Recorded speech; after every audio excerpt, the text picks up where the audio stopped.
Bonjour à toutes, bonjour à tous. Très heureux de passer avec vous cette heure ici, donc dans le cadre de la rencontre des entrepreneurs de France au MEDEF autour d'une thématique qui m'est chère à titre personnel et à titre professionnel. Oui, on entend parler, reparler depuis quelque temps dans l'actualité économique internationale de ces dernières semaines de territoire, de souveraineté, de frontières également. Alors, quand on est sur Terre, bon, c'est assez clair en général, hein, mais quand on parle des mers, quand on parle de tout là-haut, l'espace, c'est parfois un petit peu plus flou. Et pourtant, les enjeux, ils sont considérables, bien sûr, à condition aussi de ne pas en abuser. On va voir ça dans un instant. Nouvelle frontière, de la mer à la Lune et au-delà, voilà ce qui va nous occuper pendant une heure. Souveraineté des mers, souveraineté des airs, le rêve des grands espaces. Rendez-vous avec ceux et celles qui vont nous accompagner pendant cette heure. Voici monsieur Hervé Berville, secrétaire d'État auprès de la Première ministre en charge de la mer. Soyez le bienvenu, monsieur le ministre. Bienvenue. Hervé Berville, élu des Côtes-d'Armor, voilà, la Bretagne, j'ai entendu, qui était très présente également cet après-midi. La mer avec aussi, mesdames, messieurs, le roi Jean. Jean Le Cam, s'il vous plaît.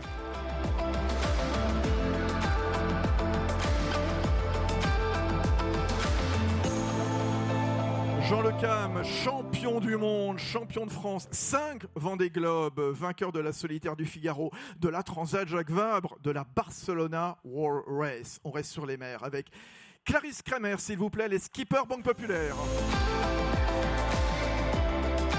Installez-vous, Clarisse. Elle a aussi fait le Vendée Globe, hein, Clarisse Kramer, qu'elle a bouclé en 87 jours, 2h24 minutes. Elle signe ainsi la meilleure performance féminine de l'histoire de la course. On l'applaudit également, encore une fois, s'il vous plaît. Avec nous également, Lamia SM Lali, la présidente de Sea Shepherd France. S'il vous plaît, Lamia, sous vos applaudissements également. Elle est à la tête de l'antenne française de l'ONG qui milite pour la conservation de la faune, de la flore. Voilà, elle travaille contre la surpêche, contre le braconnage. Elle va nous raconter ça dans un instant. Alors dans l'espace, puisqu'on va parler aussi de l'espace, hein, bien entendu, un leader mondial avec nous, leader mondial des lanceurs. Voici monsieur Stéphane Israël, le PDG d'Ariane Espace. Stéphane Israël.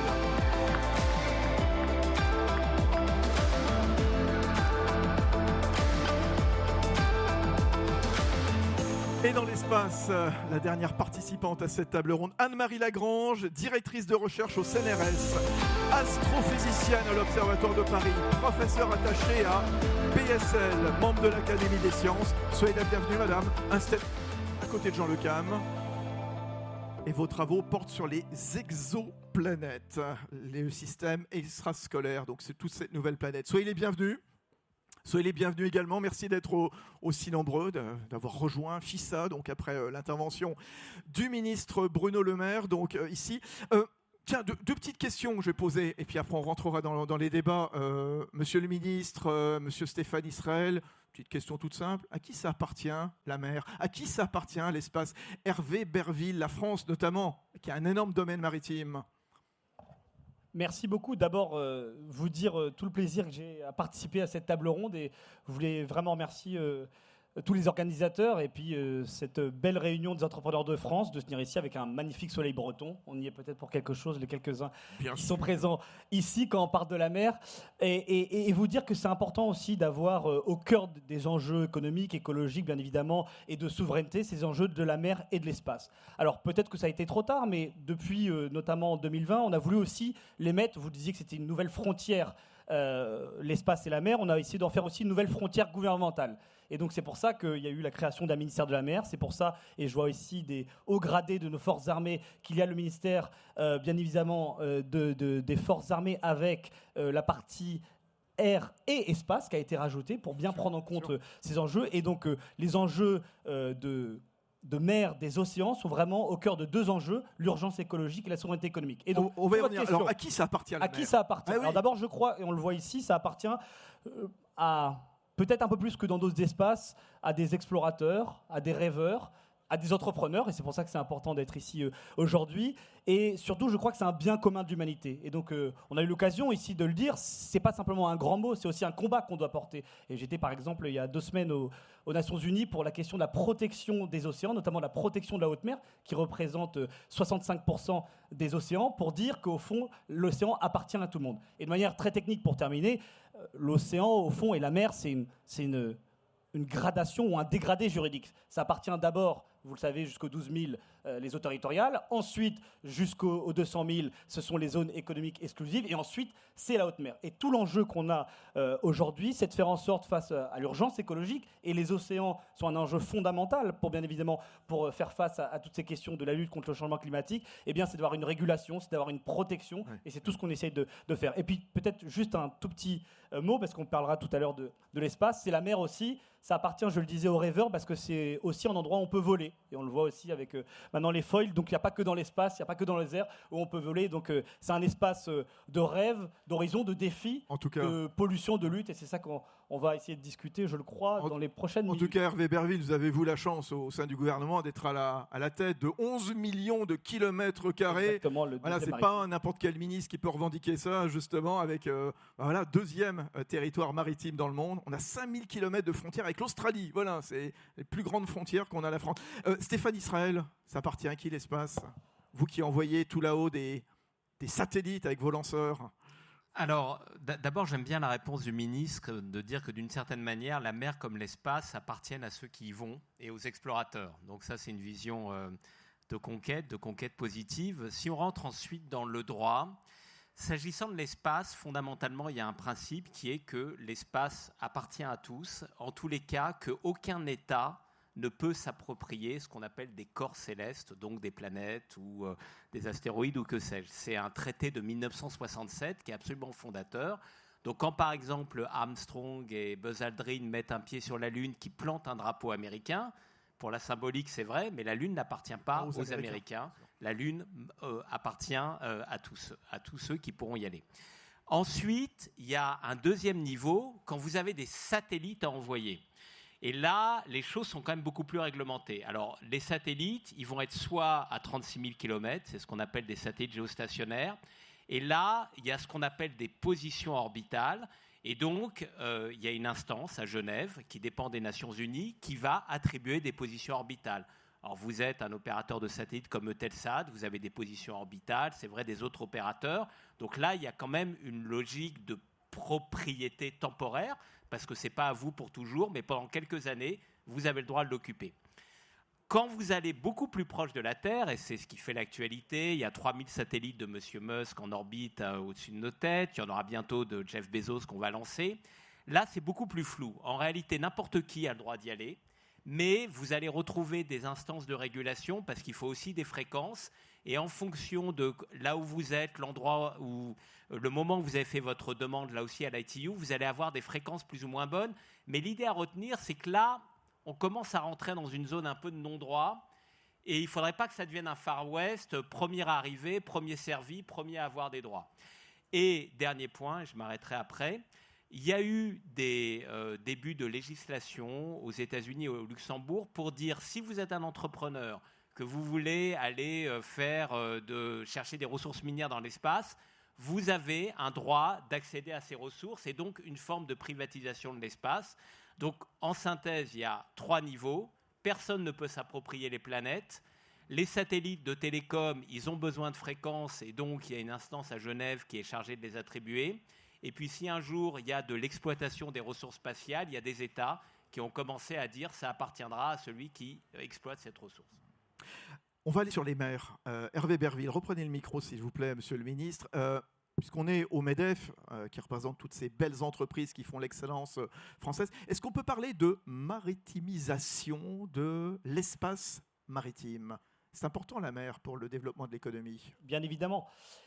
On peut en tout cas parler de la part de l'État, mais aussi, je crois, des entreprises, de prise en compte beaucoup plus forte au cours des dernières années de la maritimité de notre pays. Et moi, je suis assez frappé quand je me déplace dans un certain nombre de régions, et même dans des territoires ultramarins, à quel point, au fond, on n'est pas tourné vers la mer. C'est toujours la question que se pose que la France est un pays continental ou un pays maritime. Je crois qu'il n'y a plus à trancher. C'est assez évident. Comme vous l'avez dit, on a la deuxième espace maritime au monde, c'est 11 millions de kilomètres carrés, c'est l'équivalent de la Chine. Et donc, ce qu'il faut qu'on arrive à faire, c'est protéger les océans, protéger la ressource. Parce que c'est aussi un enjeu de souveraineté alimentaire, de souveraineté économique. Et moi, je suis de ceux qui défendent, notamment au niveau de l'Union européenne, et c'est ce qu'on essaie de porter au sein du gouvernement, le fait de maintenir, de préserver, de développer un modèle de pêche qui soit pérenne et qui permette justement d'avoir cette économie locale, cette économie territorialisée qui permette de nourrir les hommes. Et c'est des enjeux aussi de coopération. On l'évoquait tout à l'heure avec la présidente de Sea Shepherd sur la lutte contre la pêche illicite qui, au fond, enlève des ressources à un certain nombre de pays. Le deuxième enjeu, c'est développer l'économie maritime, qui est au fond une économie qu'on connaît très peu ou trop peu. Et donc, ça passera par la planification maritime. Vous savez, la Première ministre a maintenant en charge de la planification écologique. Moi, j'ai en charge de la planification maritime. Ça veut dire quoi? C'est comment on concilie la multiplication des usages en mer. Comment on arrive à les faire cohabiter. C'est bien évidemment, la pêche. 2, les énergies marines renouvelables. On voit qu'on a un enjeu qui est crucial devant nous. 50 gigawatts, c'est-à-dire une quarantaine de parcs d'ici 2030-2040. Le tourisme, la croisière, l'économie, bien évidemment, qui est liée au littoral. Et donc, tout ça, on essaie de le porter avec de la planification, des investissements au niveau local et de faire en sorte de mettre au cœur de tout ça la science, l'innovation. Et c'est pour ça que moi, je suis très heureux d'avoir et de travailler fortement avec, par exemple, l'IFREMER, avec le CNRS, sur justement être en capacité, non pas d'exploiter, mais de s'appuyer sur les ressources qui existent en mer pour avoir des avancées sur le plan technologique, sur le plan pharmaceutique. Et donc c'est tout ça qu'on a mené. Et vous savez, on connaît qu'à peu près 1% de ce qui se passe dans les fonds marins. Et donc là, il y a un domaine d'exploration, de recherche, de connaissances qui est immense. Et c'est le défi qu'on a devant nous aussi. Juste, je donne la parole dans un instant à la présidente de Sea Shepherd France, mais on met beaucoup d'argent dans l'espace, et à juste titre, et pour les raisons économiques que nous réexpliquera tout à l'heure Stéphane Israël. Est-ce qu'on met autant d'argent pour aller voir ce qui se passe au fond des mers? On va voir s'il y a de la vie là-haut. Pourquoi on ne va pas voir un peu plus? Il y a suffisamment d'investissements ou pas? Est-ce qu'on pourrait faire davantage? C'est l'un des objectifs avec France 2030, vous savez, cette ambition d'avoir un plan d'investissement à long terme sur l'exploration de ce qui se passe dans les fonds marins. Et c'est un enjeu aussi, et il l'a très bien dit tout à l'heure Stéphane, c'est la même chose en mer que dans l'espace.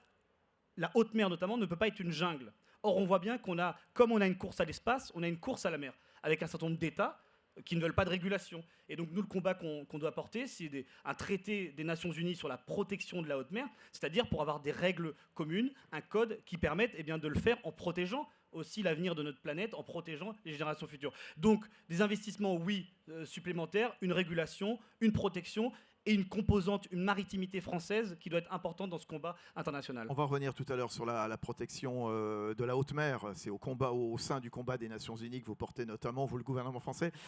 Lamia SM Lali, on a vu donc, et on a entendu le ministre montrer que la mer, quelque part, est un vecteur de souveraineté énergétique, souveraineté alimentaire, à condition de bien séparer les choses, bien entendu, mais est-ce qu'on ne voit pas trop souvent l'océan un peu comme un immense supermarché? On va aller chercher les minerais, les métaux rares, justement, les ressources fossiles, l'alimentation, la pêche.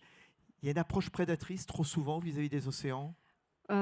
Oui, alors moi je trouve votre question très intéressante. La première question, à qui appartient la mer, justement. On a tendance à oublier qu'elle appartient aussi aux habitants de l'océan et que ça n'est pas notre propriété exclusive. Et elle appartient aussi aux générations futures, puisque nous, c'est vraiment notre leitmotiv au niveau de Sea Shepherd. Si l'océan meurt, nous mourrons. Or, aujourd'hui, quelles sont les menaces principales qui pèsent sur la survie de l'océan et donc sur celui de l'humanité? En premier lieu, c'est la surpêche, qui est un véritable fléau. La pollution, évidemment. Il y a une menace qui s'amorce avec les EMR dont vous avez parlé. Si on oublie dans cette lutte essentielle contre le changement climatique la nécessité de préserver à tout prix la biodiversité, encore une fois, premier organe de régulation du climat, c'est l'océan. On a des projets d'énergie, d'éoliennes en mer qui sont prévus avec des ambitions très importantes sur la façade maritime, notamment dans la baie de Saint-Brieuc. Le projet de la baie de Saint-Brieuc qui a obtenu 59 dérogations de destruction d'espèces et d'habitats protégés, dont des espèces en danger critique d'extinction. Et ça pose un réel problème parce que c'est vrai que dans les textes, on nous dit qu'on prend la biodiversité en compte, mais malheureusement, ce n'est pas suffisamment le cas. Donc je sais qu'il y a des projets de simplification de loi pour que ces projets aillent plus vite.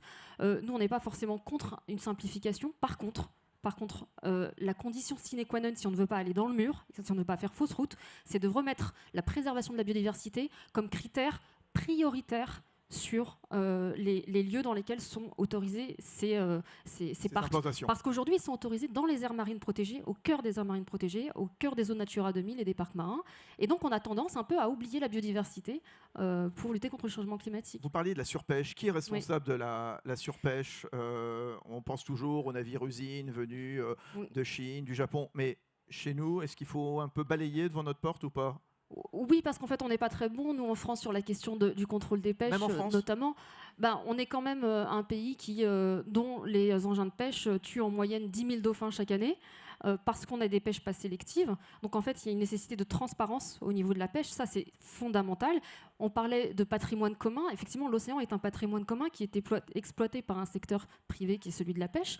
Donc, il y a une nécessité de transparence et une responsabilité qu'on doit avoir aussi vis-à-vis du grand public et des générations futures.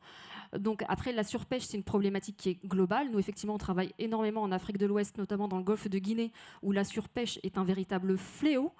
Ça devient un terreau fertile après pour toutes sortes de dérives, et notamment de terrorisme et de vagues migratoires, parce qu'il faut s'attendre à ce que les gens qui sont là, dans des questions de subsistance, on est sur de la pêche de subsistance, donc des gens qui meurent s'ils n'ont pas de poissons, et des poissons qui sont notamment... Et donc, effectivement, ils doivent partir. Donc il y a des problématiques géopolitiques qui sont et sociétales, en plus de la problématique environnementale, et l'Afrique de l'Ouest est la zone la plus braconnée au monde. Donc nous, on travaille avec divers pays, notamment le Gabon, le Libéria, le Bénin, la Gambie, le Sierra Leone. Le président de la République du Bénin, qui était l'invité vedette de la REF. On travaille depuis plusieurs années avec le Bénin, et les petits pêcheurs locaux et les populations locales commencent déjà à voir les résultats. Donc, comme quoi, quand on a une volonté politique de lutter contre la surpêche et contre le braconnage, ça marche. Voilà. Donc après, ça interroge aussi sur tout à chacun, parce qu'aujourd'hui, très clairement, on mange beaucoup trop de poissons. Globalement, il n'y a pas suffisamment de poissons dans l'océan pour nourrir 8 milliards d'êtres humains. Et moi, je trouve ça interpelle quand on voit notamment les recommandations de l'OMS, qui préconise 2 portions de poissons par habitant et par semaine. En fait, si vous appliquez ça à l'ensemble de la population humaine, on atteint le double de ce que les océans contiennent en poissons. Donc, très clairement, il va falloir réduire cette consommation et garder à l'esprit qu'il y a des populations qui en ont un besoin vital. Et ces poissons qui sont pêchés en Afrique atterrissent notamment sur les marchés et les poissonneries européennes. Donc, à nous de nous interroger là-dessus aussi. Jean Le Cam, alors, je ne vais pas dire l'ancien, pardon, mais voilà, vous êtes sur les mers depuis une bonne quarantaine d'années maintenant. Le fait qu'on s'intéresse, comme le rappelait tout de suite Monsieur le Ministre, par exemple, à la haute mer, le fait qu'on parle beaucoup aujourd'hui, grâce à des ONG comme Sea Shepherd, de protection des espèces, est-ce qu'on parle davantage de la mer qu'on en parlait autrefois? Est-ce que c'est devenu une préoccupation importante? Depuis peu de temps. Oui. Depuis très peu de temps, en fait. En fait, l'être humain s'est aperçu qu'il y avait de la mer, alors que la planète, c'est 72% d'eau. Et que, voilà, et c'est vrai que nous, quand on fait un Vendée Globe et qu'on croise un troupeau de baleines, on se pose pas la question qui est chez qui. Ça, c'est sûr. Parce qu'on est vraiment des intrus, et il ne faut pas l'oublier. Donc, et à chaque fois que l'être humain rentre dans quelque part, en général, il ne fait pas que du bien. On peut prendre beaucoup d'exemples. Donc, je me méfie toujours... Parce que l'être humain veut toujours tout légiférer, veut toujours tout mettre dans des cases bien propres. Et je ne suis pas sûr que ce soit le futur. Je pense qu'il y a peut-être d'autres solutions qui seraient peut-être meilleures. Ça me fait toujours peur quand les gens commencent à mettre les choses dans les cases. Parce que là, tu te dis, OK, il va se passer des choses qui ne vont pas forcément... Parce qu'en fait, il se passe que la mer, on vient de s'apercevoir qu'il y avait beaucoup que la planète était liée à la mer, et forcément, si l'eau n'était pas là, on ne serait pas là, que les planctons ne seraient pas là, que pour le coup, la mer, c'est le régulateur de notre vie du quotidien. Et ça l'a fait très bien depuis très, très, très longtemps. Et quand l'être humain va s'intéresser à ça parce qu'il va trouver une source supplémentaire de profit, que ce soit pour se nourrir, que ce soit pour produire de l'énergie. je ne sais pas pourquoi on met des éoliennes en mer et pourquoi on ne les met pas à terre. Je pense qu'il y a un problème financier derrière, certainement, parce que je ne vois pas pourquoi il y a plus de vent sur la mer qu'il y en a. Voilà, ça, alors qu'on sait que ça coûte beaucoup plus cher. Bon, donc, je n'ai pas creusé le sujet, mais je me méfie toujours quand l'être humain s'intéresse à un secteur parce qu'en général, il est destructeur. Je suis désolé, je fais partie et nous faisons partie de cette race. Et c'est vrai que quand tu croises une belle baleine au milieu du Pacifique ou de l'océan Indien, ben, là, voilà, nous on est des intrus de temps en temps. Malheureusement, on peut les heurter, mais quoi qu'il arrive, c'est nous les intrus. Ouais. Mais malgré tout, est-ce que vous voyez les choses évoluer dans un sens comme dans l'autre pendant toutes ces années? Est-ce que vous voyez plus ou moins de dégâts que ce que vous observiez autrefois? Moi, je vais vous parler que ce que je connais parce que effectivement, c'est l'avantage de l'âge, c'est d'avoir passé beaucoup de temps en mer dans des situations différentes, sur des courses différentes. Je vous assure qu'il y a un bon nombre d'années, quand on faisait du Figaro, donc des petits bateaux en fait, et qu'on revenait et que tu avais un jeu de voile qui était plein de mazout, parce que dans la mer, voilà, ça n'existe plus.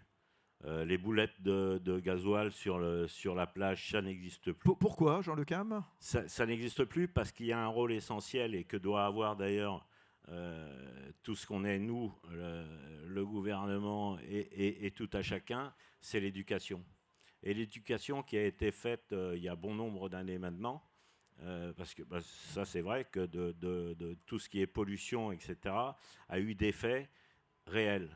C'est-à-dire qu'après, il y a un deuxième facteur, c'est que quand l'État a mis des moyens en œuvre au niveau des pénalités, notamment sur les pétroliers de dégazage, c'est vrai que quand un pétrolier dégazait à une certaine époque, financièrement, il avait intérêt à à nettoyer ses cuves en mer parce que la pénalité n'était pas assez forte, tout simplement. Maintenant, il y a des grosses amendes et en plus, il y a des satellites de plus en plus qui effectivement, repèrent les contrevenants. Ouais. Le satellite est un moyen de contrôle imparable. Et notamment, si on en revenait, par exemple, au contrôle des pêches et de tout ce qui se passe, notamment dans l'océan Indien, où il y a des contrôles fréquents. C'est vrai que maintenant, avec les moyens satellitaires, on a des moyens de détection qui sont exceptionnels. Clarisse Kremer, Banque Populaire, on parle beaucoup de souveraineté, de frontières pendant cette table ronde quand on est sur les mers. Ce sont des notions qui n'apparaissent pas. On a l'impression d'être sur un territoire qui appartient à personne ou à tout le monde en même temps, finalement. Ouais, on a cette chance-là de pouvoir faire le tour du monde sans jamais montrer son passeport. Et ça, c'est... moi, j'ai une vision un peu... c'est une des choses qui m'anime quand je pars sur l'eau, c'est le côté moyen de locomotion, en fait, de nos bateaux, purement et simplement. On largue les amarres depuis la France et on va faire le tour du monde. Et ce qui est amusant, c'est le côté un peu ambivalent. D'un côté, on se sent tout petit face aux océans, face aux cétacés qu'on peut croiser. Enfin, moi, voilà, j'avais... vraiment très peur des mers du Sud. J'étais vraiment impressionnée par la force de la mer, des océans que j'ai rencontrés. Et en même temps, à la fin, on se dit, mais en fait, j'ai fait le tour de la planète Terre en 87 jours, avec un bateau qui, certes, fait 18 mètres, mais c'est pas si grand que ça. Moi, je fais 1m70 et 87 jours, c'est pas si grand que ça. Enfin, c'est pas si long que ça. Et du coup, ça... à la fois, il y a un côté immense, sans frontières, presque infini de la mer, et puis en même temps, on touche du doigt le côté fini, parce qu'en fait, voilà, au bout de 3 mois, mon expérience du tour du monde, elle était terminée. Et ça donne une... Enfin, je pense que c'est un message qui est important à véhiculer parce que les océans pâtissent peut-être de ce côté tellement immense qu'on se dit que, bon, un peu de saleté dedans ou exploiter tel endroit ou tel endroit, c'est peut-être pas si grave. Et en réalité, moi, j'ai eu...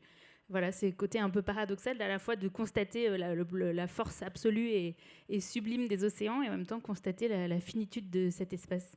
Comment est-ce qu'on arrive, Lamia, Monsieur le Ministre également, Jean Le Cam, Clarisse, à concilier quelque part ce besoin de se nourrir, 7 milliards d'habitants sur la Terre, de s'éclairer, bien sûr, d'utiliser nos téléphones, enfin voilà, de trouver des métaux, des terres rares pour mettre dedans, tout en continuant de protéger justement les océans qui ne nous appartiennent pas. Rappelez très justement la présence de Sea Shepherd, ils appartiennent aux habitants de la mer, donc les poissons.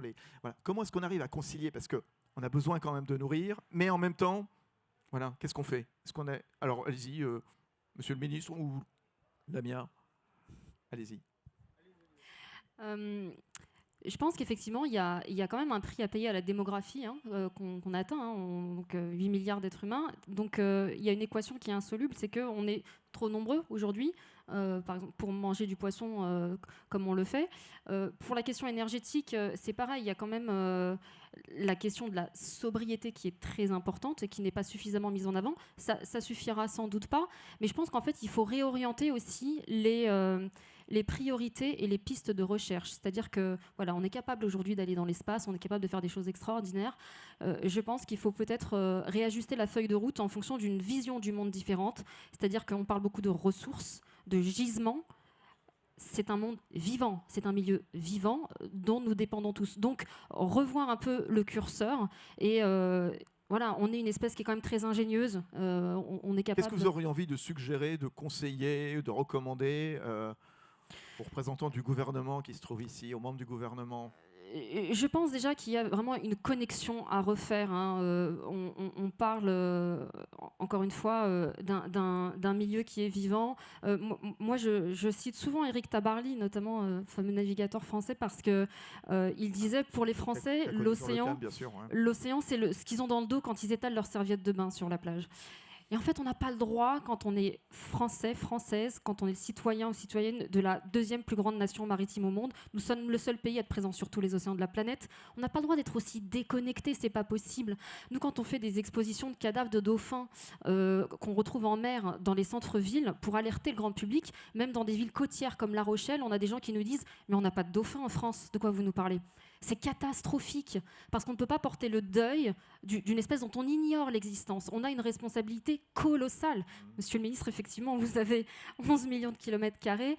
C'est une responsabilité colossale, mais elle n'est pas uniquement la vôtre, elle est celle de tout un chacun.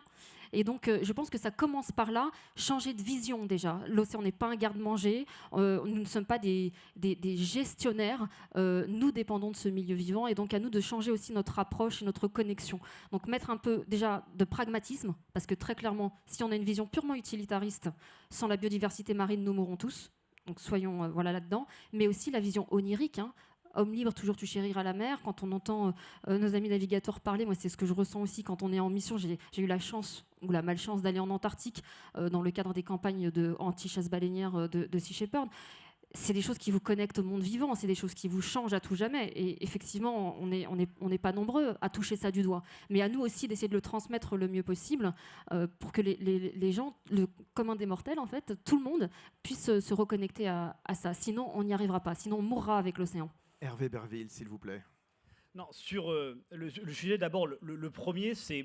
comme un peu partout sur tous les sujets de lutte contre le changement climatique, il faut à la fois accélérer le rythme et l'échelle. Et c'est pour ça que sur ces sujets-là, et ce n'est pas pour se défausser en franco-français ou en européen, mais l'échelle internationale, et vous le disiez tout à l'heure aussi, Jean Leca, mais j'entends la vision de dire on a peur quand on commence à réguler, mais en même temps, si on ne régule pas, on n'arrive pas à réduire l'impact ou l'empreinte d'un certain nombre d'activités. Et ça se passe qu'au niveau international. Et on le voit bien sur plein d'autres sujets.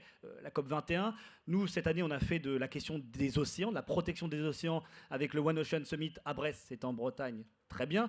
Ensuite, avec le sommet des Nations Unies à Lisbonne, et puis ensuite ce traité BBNJ, parce qu'on voit bien que si on veut avoir un impact, si on veut produire du réel, si on veut être pragmatique, et si on veut faire en sorte aussi de mettre la main dans la prise, si vous me permettez, à d'autres pays, pour ne pas les citer, comme la Chine, comme la Russie, comme des pays qui sont peut-être un peu moins regardants sur un certain nombre de sujets, il faut le faire au niveau international, et avec l'aide de la société civile, des ONG, des citoyens, porter ce combat-là. Ensuite, moi je pense qu'il y a un autre sujet, vous l'avez parlé de pragmatisme. Pourquoi moi je suis convaincu qu'il nous faut des pêcheurs, il nous faut un modèle de pêche à la française, qui est un modèle pas industriel. On a refusé la pêche électrique, contrairement à d'autres pays. Oui, mais manifestement, il n'est pas encore suffisant. Mais bien évidemment. Et captent des dauphins ou des oiseaux. Bien évidemment. Et c'est tout le travail qu'on fait en investissement, en lien avec toutes les ONG, sur des pingers, sur des investissements avec les bateaux. Et il y a des beaux exemples quand vous regardez notamment des aires marines protégées. Les aires marines protégées, ce n'est pas des lieux où il ne se passe rien. C'est des lieux où il y a de la gestion, où il y a des activités qui sont différentes. Et je peux prendre l'exemple de la mer d'Iroise ou d'autres endroits dans le monde où on arrive avec ces cohabitations. Et j'insiste dessus. Vous l'avez dit, il ne faut pas avoir une vision simplement, je crois que vous avez dit pragmatique, et plutôt numérique, il ne faut pas avoir une vision notamment idéologique, et je ne dis pas c'est ce que vous avez. Mais si on a le même raisonnement qu'on a avec la pêche ou les agriculteurs, comme on a eu sur l'industrie, les mêmes qui disent en gros, il faut fermer tout l'espace à la pêche, c'est les mêmes qui pleurent maintenant, qui ont des larmes de crocodile parce qu'il n'y a plus d'industrie, parce qu'on ne sait plus fabriquer de masques. Et on avait des discours sur l'industrie, c'est pas très propre, l'industrie, c'est pas très bon. Donc ce que je veux dire par là, c'est que la souveraineté économique, notre capacité à avoir une alimentation qui soit sûre, dont on puisse avoir la traçabilité, on sait d'où ça vient, et on le voit, c'est ce qu'on porte aussi dans un certain nombre de pays en développement, être en capacité d'avoir les moyens de pêcher dans leurs eaux, c'est un enjeu pour moi qui est important. Et donc c'est pour ça qu'au cœur de tout ça et de la méthode qu'on doit avoir, c'est l'enjeu de la planification maritime. Et la planification maritime, c'est du très concret. Hein. C'est de dire, là, il y a des dangers, il y a des risques de surpêche, et donc on doit être en capacité de modifier les choses. Là, on a des enjeux, et je terminerai par là, de développement des énergies marines renouvelables, et moi je l'entends, si on peut se passer d'un certain nombre de choses, on le fait. Force est de constater qu'on a des enjeux. On ne veut plus dépendre du gaz, du pétrole d'un certain nombre de pays. Et là, c'est aussi une invitation aux ONG et à tout le monde. C'est que sur ces enjeux-là de développement des énergies marines renouvelables, on doit être tous tirés dans le même sens parce qu'on ne peut pas être dépendant, et c'est l'ambition de la neutralité carbone en 2050. On peut mêler les deux en même temps. On doit sortir de notre dépendance aux énergies fossiles. C'est un impératif de souveraineté et c'est un impératif aussi vis-à-vis des générations futures sur notre empreinte carbone. Encore deux petites questions avant qu'on aille dans l'espace. Jean Le Cam, c'est bien qu'on s'intéresse, que l'ONU s'intéresse justement à la protection de la haute mer, c'est-à-dire finalement la quasi-intégralité de nos mers et océans. Je ne sais pas comment ils vont se mettre d'accord, ça va être compliqué, je pense. Qu'est-ce qu'il faut faire ? Il y a quand même, aujourd'hui, il y a quoi ? C'est 4% en fait je pense, d'eau territoriale par rapport à 72%. Ça veut dire qu'il reste à gérer 68% les 2 tiers des mers et des océans. Voilà, aujourd'hui, c'est que 4%. Ouais. De l'espace maritime qui est légiféré en fait par les pays justement l'ambition du traité, c'est se mettre d'accord avec je pense que le plus d'occupants aujourd'hui sur l'eau, c'est quand même les transports maritimes, faut pas l'oublier, parce que là c'est assez étonnant d'ailleurs quand on a l'AIS qui est un petit système qui nous permet de repérer les bateaux navigants. Quand on va sur l'eau et qu'on voit dans des zones comme Ouessant ou Cap Finistère ou dans ces zones-là, c'est hallucinant. On ne se rend pas compte du nombre de trafics maritimes qu'il y a. C'est au large des Açores, c'est un bateau tous les 20 secondes, je crois. Il y a du mieux, ce qu'on joue. C'est Stéphanie Strack qui pourrait confirmer ou pas. On transporte maintenant des pièces des fusées, des lanceurs Ariane Espace avec des voiliers, c'est ça, des grandes voiles. Je pense à Canopée notamment. Alors c'est marginal pour l'instant, mais bon, pourquoi pas. Ce que je veux dire, c'est que ça va être forcément des occupants. Et le gros marché maritime, il est quand même aussi sur le transport. Donc, pour mettre tout le monde d'accord là-dessus, je sais pas comment ça va se passer. Mais je pense que ça va être assez compliqué. Alors là, est-ce qu'il faut le faire ou pas ? J'en sais rien, honnêtement, je ne sais pas. Ça sera difficile, en tout cas. Un mot très court, Lamia. Très rapidement, juste pour rebondir sur ce que vous venez de dire, Monsieur le ministre, sur les aires marines protégées. En France, on a 20% d'aires marines protégées sur le papier. Dans les faits, on a 0,05% qui sont effectivement protégées. Et d'ailleurs, on a grâce aux images satellites, on sait que les zones qui sont situées en aires marines protégées sont encore plus chalutées que les zones qui ne sont pas en aire marine protégée. Donc juste, il faut que ce ne soit pas uniquement des coquilles vides. Et juste sur les pingers que vous avez cités, c'est en fait la seule problématique avec ça, c'est que ça ne remet pas en cause le fond du problème qui est qu'on pêche trop et mal, puisque des pingers, ce sont des répulsifs acoustiques qui sont censés éloigner les dauphins des engins de pêche. Sauf que comme on est sur des dizaines de milliers de kilomètres de filets de pêche sur les zones habitat des dauphins, en fait, le problème, c'est que ça crée de vastes zones d'exclusion des mammifères marins de leur zone de nourrissage, et donc les scientifiques alertent aussi sur le revers de la médaille. Donc encore une fois, c'est pas uniquement des petits ajustements qu'il faut faire, c'est vraiment aller au fond des choses pour pas avoir l'impression qu'on a résolu le problème. Alors, si les mers, je voudrais qu'on aille dans l'espace, on nous attend là-haut. Quand même. Et quand parfois, et j'entends ce que vous dites, quand je me regarde, je me désole, quand je me compare, je me console quand même. Si on regarde, et c'est tout l'objet de la négociation aussi internationale, la qualité des aires marines protégées françaises, elle est avérée. C'est pas des aires marines protégées juste de gestion, c'est des vraies aires marines protégées de conservation. Et vous regardez en Bretagne ou même dans d'autres endroits, que ce soit en Méditerranée, où là, pour le coup, on vient aussi nous chercher pour regarder comment on l'a fait. Il y a des choses sûrement à améliorer, mais c'est loin d'être là. Alors, on en discutera tout à l'heure à la fin de la conférence. C'est promis. Prenons un peu de hauteur. Voilà, l'espace, c'est vrai que les mers, les océans, c'est vaste. L'espace, l'est évidemment encore plus. Cette semaine, normalement, Stéphane Israël, vendredi, on dit, l'envol de SLS, donc c'est la nouvelle fusée de la NASA, donc qui va prendre la suite, plus de 50 ans après la fin de Apollo 13 du programme lunaire américain. Qu'est-ce que ça traduit justement, cette actualité qui nous emmène dans la Lune ? Bon, d'abord, je pense qu'il faudra qu'on passe la parole à notre collègue astrophysicienne bientôt, Bien sûr. qui ne s'est pas encore exprimée, mais il y a effectivement un programme de retour vers la Lune qui est mené par les États-Unis. Ça s'appelle le programme Artemis. Alors que c'est vrai qu'on est allé il y a maintenant plus de 50 ans vers la Lune. À un moment donné, on a un peu délaissé cet espace lunaire. Et aujourd'hui, on en retrouve tout l'intérêt même d'un espace cislunaire entre la Terre et la Lune. Le projet des Américains, c'est de créer une station orbitale autour de la Lune et donc d'avoir une forme de proximité permanente avec la Lune. La fusée qui va partir, on l'espère vendredi, c'est un test. La prochaine, les astronautes tourneront autour de la Lune et la troisième, vers 2025, ils iront se poser sur la Lune. Alors, il y a plein de choses qu'on peut attendre de la Lune. Il y a une question, aujourd'hui c'est très très lointain, mais il y a des ressources sur la Lune, comme l'hélium-3. Si vous arrivez à extraire et à rapatrier de l'hélium-3 de la Lune à la Terre, vous avez réglé un problème qui est la consommation énergétique des terriens. Chine, par exemple, vise cette ressource.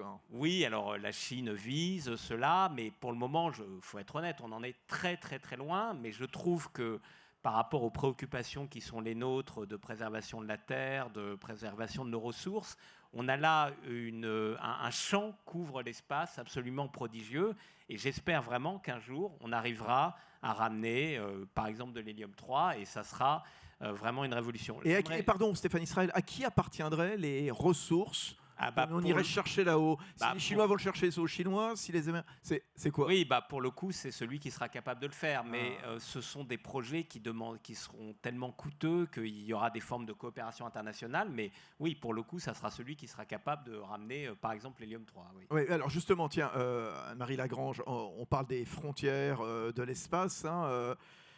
L'espace, c'est un bien commun vraiment, ou à terme, ça sera un bien qui va être privatisé, réparti entre des grands acteurs puissants, parce que ça nécessite beaucoup de ressources, beaucoup d'investissements, comme le disait le président d'Ariane Espace très justement. Alors, pour moi, l'espace ne se limite pas à la banlieue de la Terre. Il va beaucoup plus loin. Il va jusqu'à des milliers, des milliards d'années-lumière.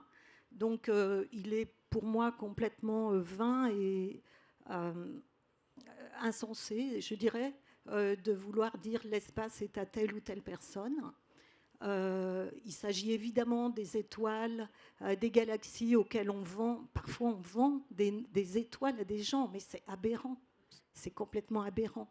C'est-à-dire il y a des gens, il y a des boîtes qui vendent des étoiles qui vont donner le nom, on peut acheter une étoile, ça n'a pas de sens. Ça n'a pas de sens et c'est grave parce que ça laisse penser aux gens qui peuvent faire n'importe quoi.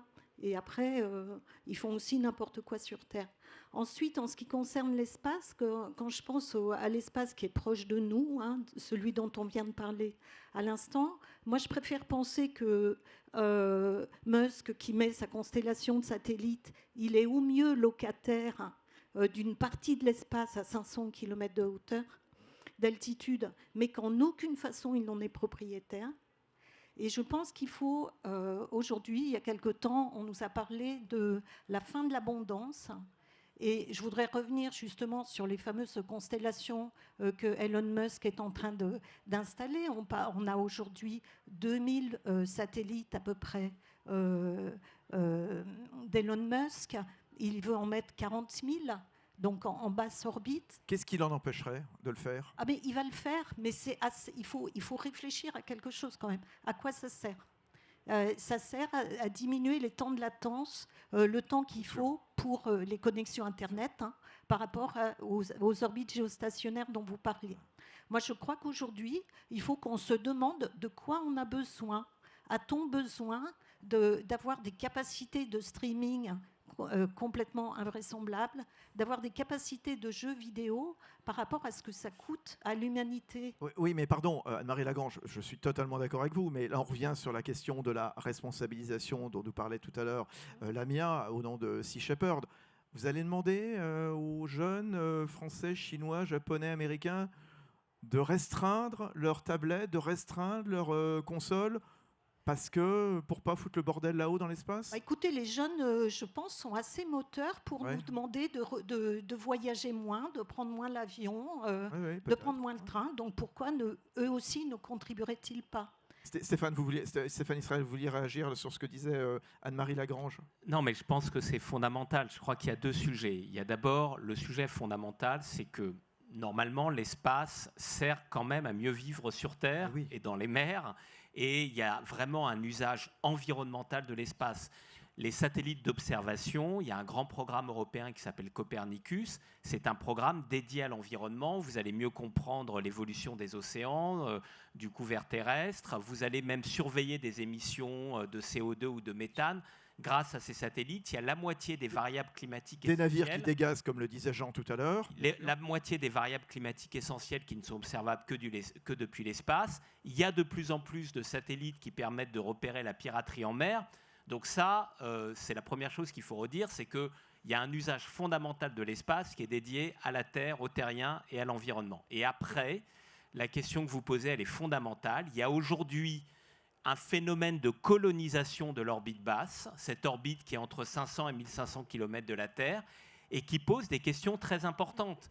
Parce que d'un côté, et nous sommes des acteurs de la vie économique, nous avons envie d'avoir des activités dans ces orbites basses, mais nous avons une responsabilité. Si mettre des satellites en orbite basse, à la fin, ça empêche les autres d'y aller, ça crée des interférences, ça crée des débris, des pollutions, le syndrome de Kepler, où à la fin, vous ne pouvez plus aller dans l'orbite basse, il y a un vrai problème. Donc oui, l'orbite basse est un bien commun de l'humanité, et de ce point de vue-là, il y a une vraie communauté ou communalité de réflexion avec la haute mer, et on doit la réguler. Il n'y a pas de territoire qui ne soit pas régulable.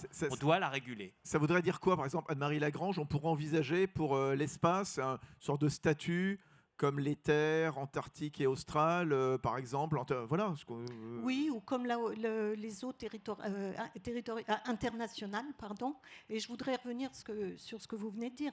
Le nombre de satellites destinés à l'observation de la Terre, moi je suis à fond pour, évidemment, hein, c'est quelques centaines. Elon Musk, c'est 40 000 satellites. C'est complètement différent. On parle d'autre chose. Et évidemment, il faut observer la Terre. Évidemment, je suis la première à vous dire il faut aussi observer l'espace. Et il faut protéger cette capacité-là. Et c'est celle-là à laquelle il faut faire attention. Et je crois qu'il y a des discussions qui se font à plein de niveaux, même avec Elon Musk. Il y a eu des réflexions qui ont eu lieu sous l'égide de l'Organisation des Nations Unies pour essayer d'adapter ces fameuses constellations aux besoins, en particulier des astronomes, parce qu'elles nous posent vraiment des soucis.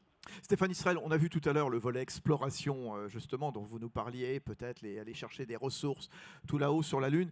Il y a un volet important aussi qui est le volet stratégique défense. Hier, il y avait le président ukrainien qui était en visio, bien entendu, M. Zelensky, pour inaugurer cette REF.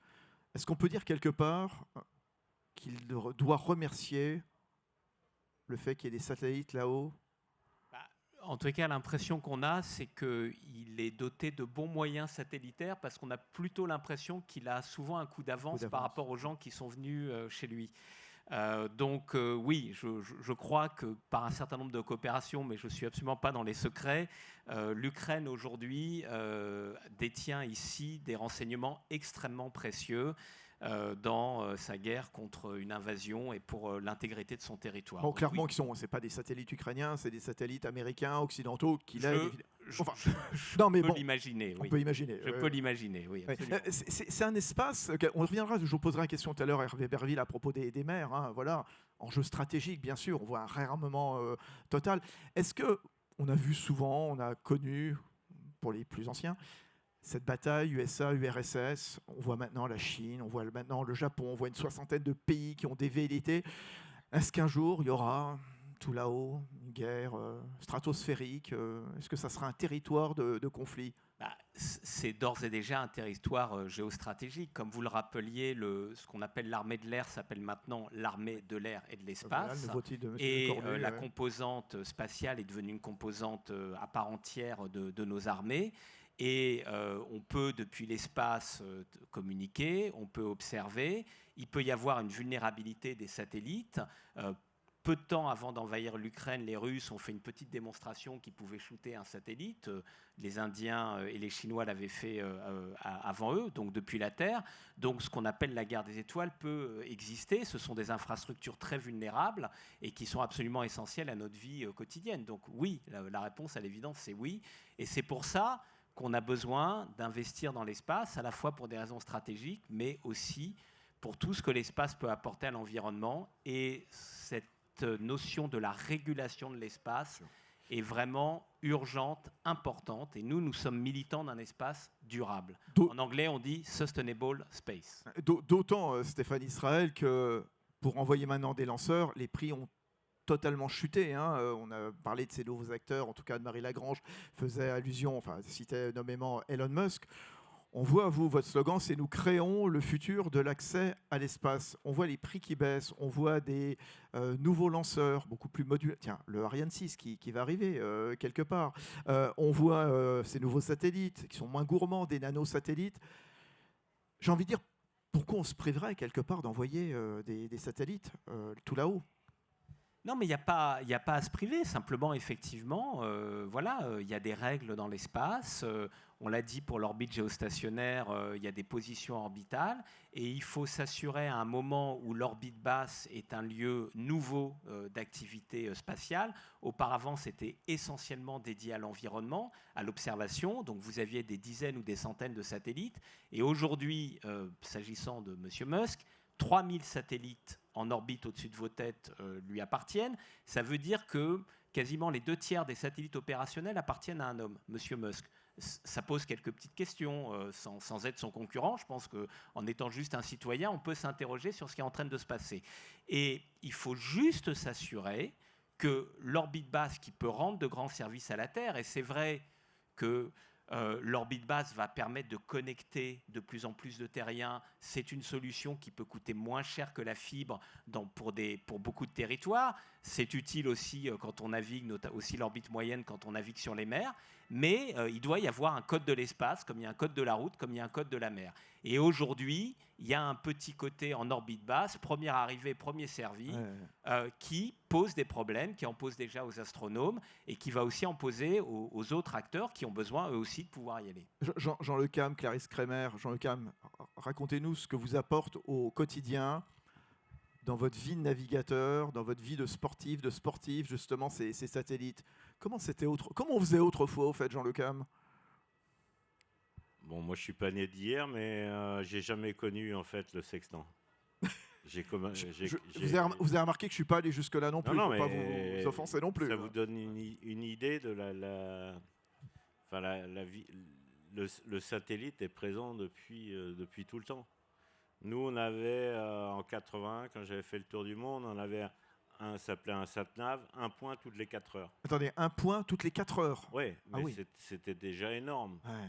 Et donc, et là, c'était arrivé à nous. Donc, ça veut dire que l'armée était forcément, comme ils sont toujours très en avance, quasiment dans tous les systèmes de développement.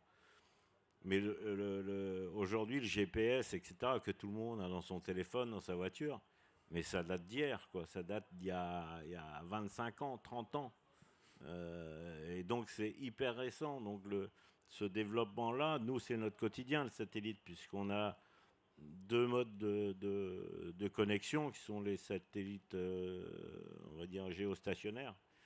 Et puis maintenant, le développement des nouveaux satellites qui tournent, en fait, en orbite autour de la Terre, qui sont les satellites défilants. Alors forcément, on passe d'un satellite à l'autre, etc. Nous, en termes de connexion, honnêtement, sur le dernier Vendée Globe, on n'arrive pas à suivre une conversation, tout simplement.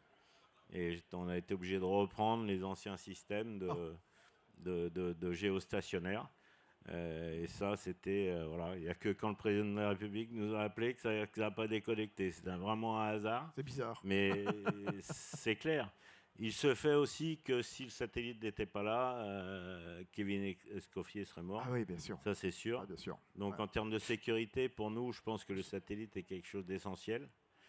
Clarisse, c'est rassurant donc d'avoir des satellites. Je pense que le satellite fait partie de notre culture, de notre vie. Mais effectivement, il y a le satellite aussi qui est le satellite de confort. Je pense qu'il ne faut pas que le satellite de confort, je dirais, prenne la place sur la sécurité, etc.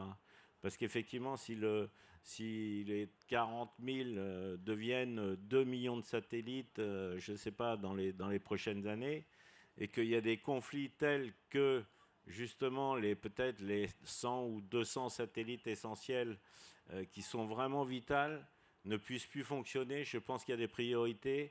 Et c'est vrai qu'aujourd'hui, l'espace est en train d'évoluer, mais dans des proportions et une vitesse incroyables. D'où l'intérêt peut-être de réguler, comme le suggérait Stéphane Israël. Clarisse, un mot sur les satellites. Je reviens vers vous après, Anne-Marie. Oui, au-delà de l'usage pour savoir où on est, ce qui est déjà pas mal, et pour communiquer avec la Terre, il y a aussi le côté météo. C'est beaucoup d'informations qui passent par les images satellites. Et par exemple, nous, quand on traverse une zone qui s'appelle le poteau noir, donc au niveau donc dans l'océan Atlantique, quand on descend et quand on remonte, on télécharge des fichiers pour regarder où sont les grains qui nous embêtent beaucoup quand on est sur l'eau, parce qu'il peut y passer de 0 nœud à 30 nœuds. Et moi, je suis un peu une geek sur mon ordinateur, et toutes les 20 minutes, je télécharge une nouvelle image de là où je suis, qui me montre en temps réel quasiment la tronche des nuages qui sont au-dessus de ma tête. Et bon, ça, c'est facile finalement de faire le Vendée c'est assez Globe. fascinant de se rendre compte des moyens qu'on a aujourd'hui. Alors c'est des images qui ne sont pas très impressionnantes, mais nous, ça nous donne énormément d'informations. Ouais. Anne-Marie Lagrange, diagnostiquer donc les conditions météo, l'état de la météo. Qu'est-ce qu'on peut apprendre d'autre de l'espace ?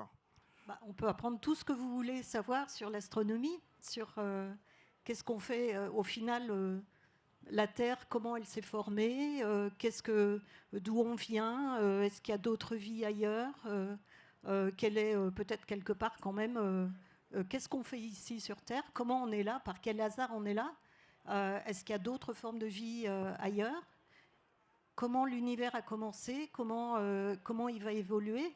Avouez que ce sont quand même des questions assez passionnantes et qui, je crois, touchent l'humanité dans ce qu'elle a de plus profond. Qu'est-ce qu'on fait là ? Qu'est-ce qu'on ressent quand on découvre une nouvelle planète, comme vous le faites de temps en temps ?